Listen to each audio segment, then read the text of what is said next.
GC MMA guys, back at it again with the Pyfer versus Hermansson full card breakdown. Guys, wish us some luck this week. Want a fucking skunk run right now. It's not getting any better. But one thing that I wanted to bring up to you guys is if you're gonna play the free parlays, play them every single week. And why I say that is because if you play 1 week here, 2 weeks here, and they don't hit, but you don't play the weeks that we win, what was the point of playing at all? Yeah. Because all it's going to take is one to recoup what you lost and then put us back where we need to go. That's the thing about parlays. It's multiple $100 being made from 100. So without further ado, we're going to get into the card with that being said. Yep. I know it sounds crazy, guys, but if you just stay consistent with the bets, you're going to win in the long run. And don't fluctuate the value either. Yeah. Every single time it needs to be the same amount.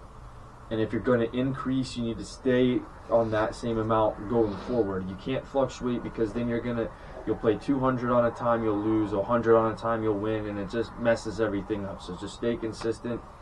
If you guys are going to play them. If you're not, then don't. But either way, just whatever you're doing, stay consistent with it.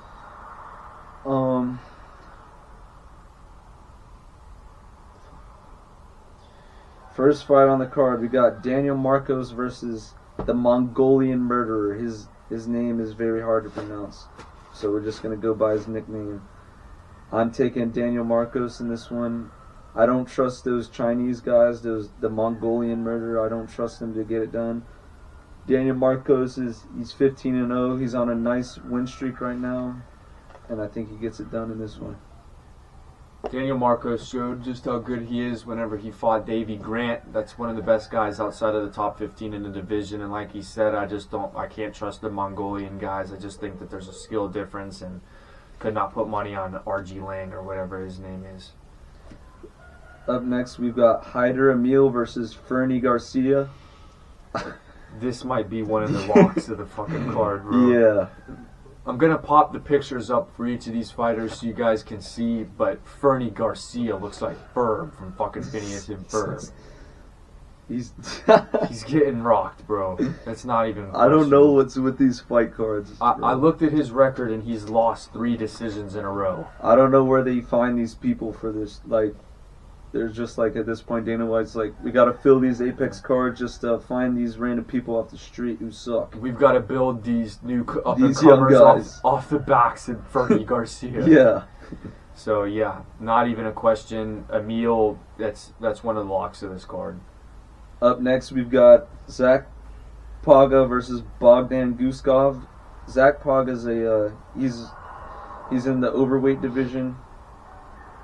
Bogdan Guskov, I know he lost to Volkan Ozdemir, but he showed that he can, with his record, he showed that he can fight, he can knock people out. And Zach Paga, he lost to Muhammad Usman, and once you lose to Muhammad Usman, there's no coming back from that. Yeah. One more thing to note, Guskov, he was the favorite going in against Ozdemir. He came in on, I don't remember exactly how short notice it was, but now that he's got a full camp, I think we're going to see the real potential that this guy has. He's a plus 100 underdog, so I just think that this is a pretty good value pick here, and we're going to have to go ahead and go with Guskov here. And then we've got Jeremiah Wells versus Max Griffin. I'm gonna have to butt in here and just go ahead and say hammer Jeremiah Wells. Yeah, I was gonna mention that I've seen a lot of people online trying to sneak that Max Griffin pick in.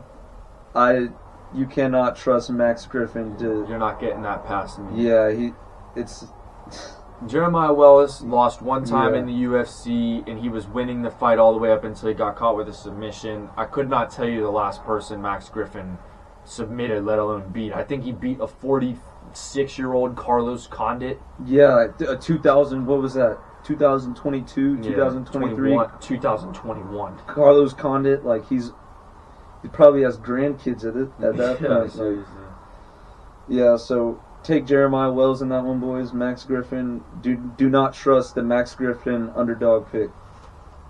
All right, after that we've got Devin Clark versus Marcin Verchino. Guys, be careful with this Be one. careful. Please. This is like one of those trap bouts on these cards. I'm gonna go with Devin Clark here, but it's a low confidence pick. Yeah, I would say steer money clear from this. I just feel like Marcin Riccinho, like he's shown that he has a decent skill set, but he's also showed that he can be knocked out, he can be hurt. And Devin Clark, he's shown flashes of being good, but he's also shown flashes of brilliance. Yeah, and flashes of getting fucked up. So be careful with that one. I won't even advise to put money on that fight, if I'm being honest. Donate it to charity. Don't put it on the fight. We've got, up next on the card, we've got Timothy Kuwamba versus Balaji Oki. I think this fight is going to be a banger. Both of these guys got knockout power. Balaji Oki, he's coming in on a short notice. I'm going to have to take Balaji Oki in this one. I really like his performance on the Contender Series, and I think he gets it done with his the power that he has. Full transparency as always, guys. If I don't know shit about what I'm talking about, I'm not going to talk about it. I've never heard of either of those guys, so we're just going to go based off what he said, because I could not give you an opinion. Alright, up next on the card, we've got Trevin Giles versus Carlos Paredes. What do you think about this one? Yeah, so this is one of those instances where you're not picking on someone because you think they're going to win. You're picking against someone because you think they're going to lose. Exactly. Trevin Giles fucking sucks. Okay? And this is one of those up-and-coming guys who's got a lot of hype coming out of the Contender Series. I've never been impressed with Trevin Giles. I've always felt like being an MMA fighter was like a hobby for him and not really a career. He's never really impressed me very much, and I don't see how he wins this fight, so I'm going to have to go Paredes. Yeah, I'm going to have to agree with that. Paredes, he's on a massive win streak right now. He's got the power, he's dangerous. Trevin Giles is just has let us down too many times. He's kind of a disappointing fighter. He's kind of a dick. All right, on to the next. We've got Michael Johnson versus Darius Flowers. What do you think, bro? So, this is very controversial, but I'm going to have to go with Michael Johnson here. Darius Flowers is coming down a weight division. Michael Johnson, yeah, he got flatlined, but that was in May of last year. He's had a lot of time to recover from that. He's had a lot of time to train. And I still just think that he is chinny, yes, but he does still have some of the fastest hands in the UFC, some of the best striking. And Darius Flowers, it's not like Michael Johnson's fighting a contender. He's fighting a guy who's equal level with him.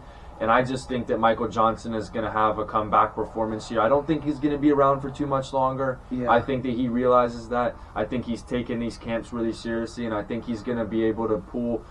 Michael Johnson is almost sort of like Andre Feely, where they'll have these close fights, they'll have these shitty fights, but every once in a while, when you least expect it, they'll come out and they'll have like a flash knockout. So I'm going to have to go with Michael Johnson here. Yeah, I'm going to have to agree with that. I think Michael Johnson, he gets knocked out. Yeah, he's chinny, but in those fights, he's always I feel like he's always in the fight up until the moment he gets knocked out.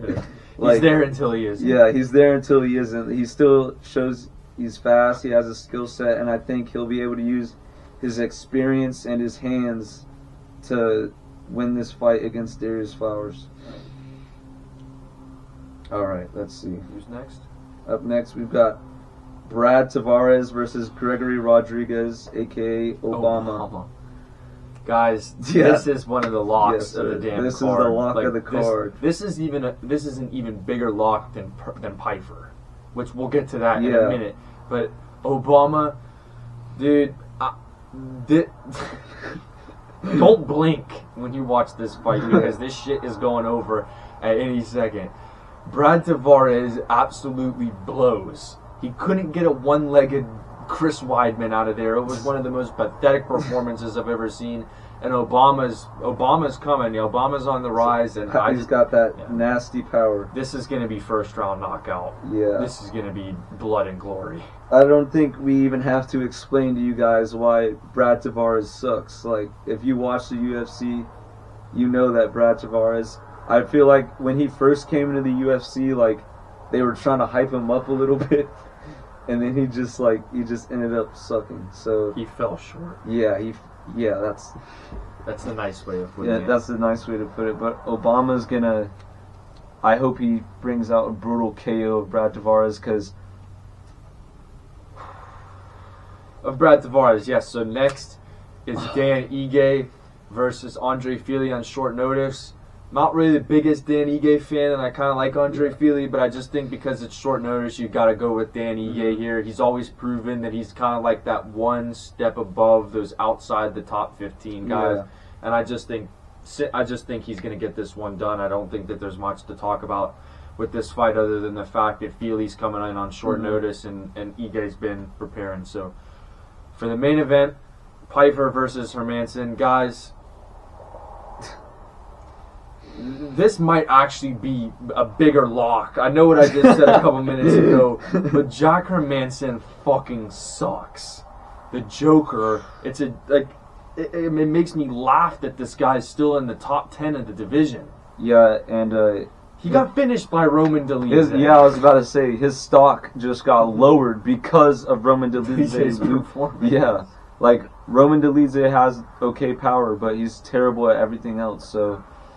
Losing to him is a little embarrassing. Joe Pyfer just broke a record for having the strongest punch on the planet. Apparently. Higher than Ngannou, and Ngannou's like 100 pounds heavier than Joe Pyfer. So saying Jack Hermansson is winning this fight is saying Jack Hermansson can take a punch from Ngannou, basically, and he hasn't proved that he could do that, guys. I'm going to go out on a limb here and say that, honestly, I think that Joe Pyfer is like top 3, if not top 2 of my favorite guys in the division right now. And I honestly think that he's going to have that belt within the next year or two. This is going to be a good test for him because it's top 10 material. But I don't know any of these guys in the top 10 that can beat Joe Pyfer or take that power. So with that being said, guys, the free 3-leg parlay of the week, as always, we're taking Pyfer, we're taking Obama, and we're taking Guskov. And that's a plus 283. So, like I said, if you guys have been playing them every week, don't stop now. This one is going to hit. Yes. 4th time is the charm. And guys, all we need is a little bit of momentum. When one hits, then it... And stay tuned for next week's video on 298. I cooked up something good for you guys. You guys are gonna like it. We're talking plus 1100 on a 3-leg. Just stay tuned. I know that sounds crazy, but just stay tuned for that one. Good luck, boys. Stay safe till Saturday. See ya.